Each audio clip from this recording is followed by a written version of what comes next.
One of the biggest issues that I've faced in the music business so far, and probably getting to the music business so far, has been not fitting into the prototype of what an artist is supposed to look like. If we go back a few decades, even a few centuries, this photo just depicts basically what women looked like, how they were portrayed in paintings. They were a symbol for fertility and beauty and wealth. Fast forward a few hundred years, and now this is what the image of fertility. What happened? I, for one, want to know. It's transited. According to a study conducted by Yale, over the last decade only, 66% was the number of increase in prejudice against people who are overweight. The thing is, it's not just about people who are overweight, it's people who just are not, or too skinny, or too big, their nose is too big. It's just the whole facade just became so important. But weight being my problem was one that kept me away from music for a very long time for reasons of the sort, prejudice. There's another study that even said that in some cases, it never happened to me. I've been fortunate to have an amazing career in the corporate world, but some employers would rather hire someone with less qualifications, but so long as they looked the part. So this is the society that I've grown up in. This is just a little sculpture that depicts this problem that we face today. This is an anorexic woman looking at an overweight woman, and they're standing rioting against being judged on their outer appearance. This very much symbolizes it for me. In the music world, it's no different. All the pop divas are telling us that in order for you to sell records, you have to flaunt it. You know, I mean, from the big ones, Madonna, Lady Gaga, Beyonce, Miley, and even in the Arab world. These are two celebrities from I'm not judging anyone. I'm saying if you're beautiful, of course flaunt it, but it should not be your ticket, or your only ticket for that matter. You can look anything, but you have the right to go in and sing and be an artist and write, do whatever you want. This should not be a block. And it should not be the only way to measure an artist based on what they look like. I was born weightless. And I was stunning. Please, look at that. That was a time where I didn't know that outer appearance was so important at all, actually. And I remember the first time I realized that, wait a minute, you know, the outer appearance is important. I was about maybe 5 years old, and there was this woman talking to my mother, and she was telling her, you know, Salwa, my mother's name is Salwa. Salwa, why are you letting your daughter become so big? And I was like, hello, I'm here. She's talking about me as if I wasn't even there. And that's when it sort of triggered. I was like, okay, so this is important, that she's making such an important note to my mother. And that's when I found music. I started hiding in corners in the house and singing and memorizing songs by myself. It was my refuge. This was a place where appearance did not matter. Eventually, growing up, you get into the social scene. Everyone's, you know, trying to fight the social battle. The weight thing came back in. And that's where I learned that in order to get into a circle, I would have to be smarter, I would have to work at it, I have to be funny, I have to have a talent. And I started, it was like an under construction scenario on the inside. I completely went in and I worked on myself. And I didn't let it push me away. It didn't, I mean, it hurt. But I didn't let it push me away to the point where I'd become an outcast. I insisted on being in the scene, and I did whatever it takes. I took it as a challenge. I came to a point in my life where I turned my back away from music because I thought that I didn't fit the part. That for me to be a big singer someday, I would have to look a certain way, you know, fit the stereotype. And that pushed me away for a very long time. And I went into the corporate world, spent a very long time in there, about 20 years. I started when I was 5, by the way. So I went into the corporate world, and I started carving my personality and carving myself and earning credits, because confidence is built. That's the great thing about it, is you can earn your confidence. You're not born with it. So I acquired it day after achieving goal after goal. But somehow, there was a void. I wasn't entirely happy. There was, okay, I was doing well, I was getting raises and promotions and you name it. But there was a gap. I was so unhappy somewhere. I hadn't sang a note in like 8 years.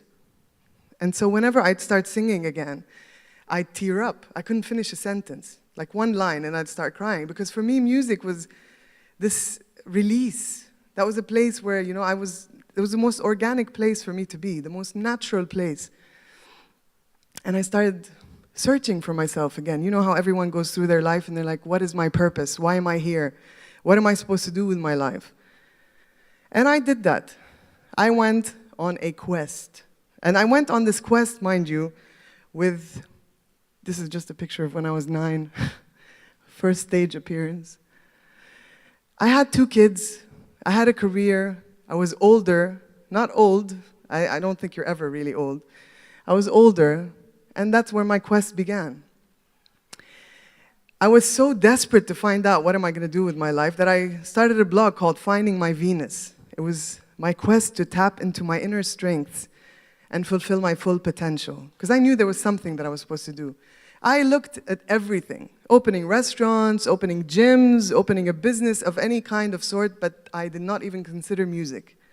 That never crossed my mind, because music was this place that I couldn't thrive, at least so I thought. So I took it as a challenge again. I kept searching and searching, and I went back to this little film. When I was a kid, I watched this film called Katie. I don't know if anyone's seen it. Disney never did a remake of it, but I think it's the most philosophical cartoon film of all time. They should have called her Katie the Guru. It was about this caterpillar who was trying to find herself.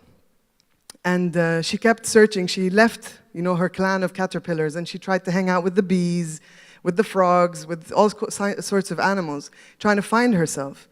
And at the end of the film, she found that herself was really in herself. And that's when she transformed into a butterfly. The process, I mean, I say it in a few seconds, but for a little kid watching this, it was so transformational. And it only made sense later in my life. I did try everything. And really, what I needed to do was right there all along. I just needed to be the singer, the artist that was within. Listen to the caterpillar. So I became Rouba, the artist. I dug back in there and I put in some new roots. And I realized that if I don't sing, I'm not myself. And I built up the confidence that I needed to actually stand up and sing in front of an audience, no matter how big it was. One of them was 60,000 people. I almost fainted before I got on stage, minus that part. But it's home. It's home. This is where I've been meaning to be since I was 5. I only just realized it now. I took inspiration from not Madonna and the likes. I mean, they were interesting entertainers. But I looked into people like Nina Simone, Oprah, Kulthum, Ella Fitzgerald. These were all beautiful women because they made their mark in the music business or in the TV business or whatever business they went into. They made it out of their own merit because they embraced themselves as they were, not because of what they looked like. It was based purely on merit. That's where I fit in. Along the way, of course, I put my makeup on and I like to, you know, do my nails and do all of that. That's because it's self-love. It's not to gain the attention of anyone. It's just to feel good, uplifting, you know, like spending the day at the spa. One other element that added so much depth to what I'm doing is, you know, fighting for the causes that matter.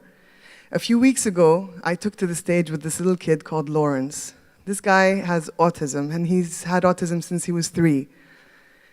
And I had to meet him for several weeks before the concert because I needed to, you know, have him become more familiar with me and get used to me so that when we're on stage, he's comfortable.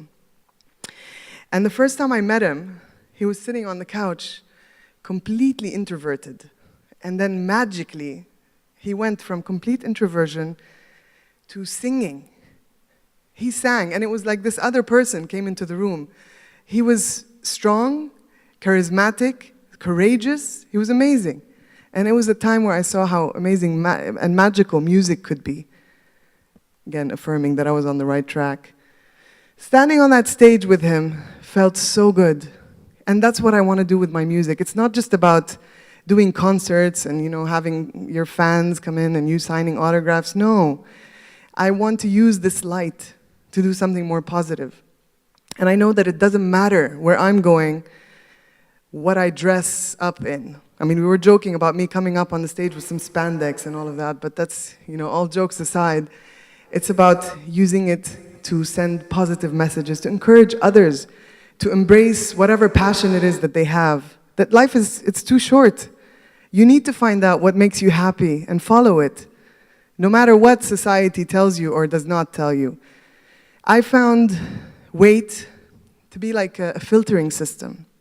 It clears out the people in your life. You only get the people who really love you to stand by you. The people who've come into my life and who are still in my, I've had amazing friendships, and this is probably what's kept me afloat all these years.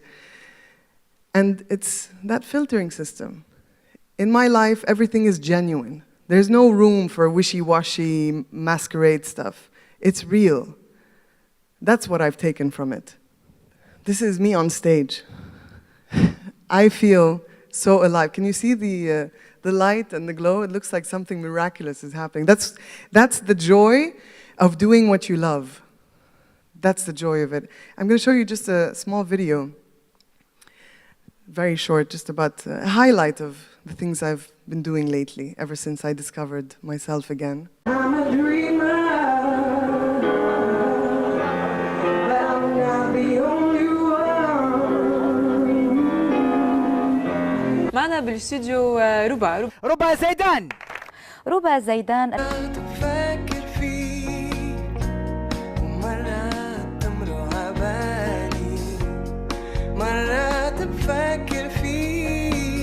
I'm more sensitive than I thought I was, and I hide underneath this shell that I thought would keep. Come back, Valerie. Why don't you come on over, Valerie? I just go and I'm lonely. I'm praising every moment.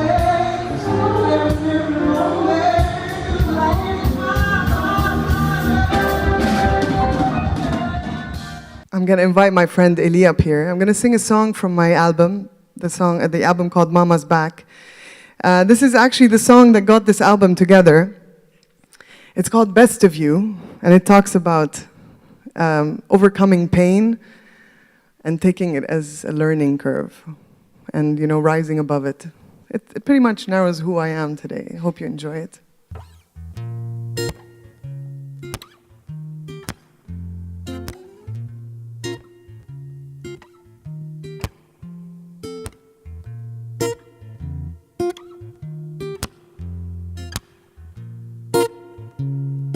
Let me tell you about the miracle that knocked me down, then raised me back up to a higher ground. See, life's been great to me, I can't complain. I stood my ground and dodged away, 'cause I'm a mother, I'm a fighter, I'm a sister, a friend and achiever, and I've got a little smile, a little game, a little voice, a little tug. Mama's back, and as for you, I got the best of you.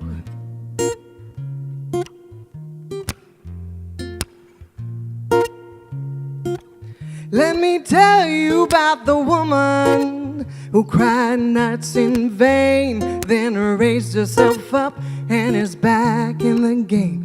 See, it's he who pushes me. I taste a deeper love every day, 'cause I'm a mother, I'm a fighter, I'm a sister, a friend and achiever, and I've got a little smile, a little game, a little voice, a little tug. Mama's back, and as for you, I got the best of you.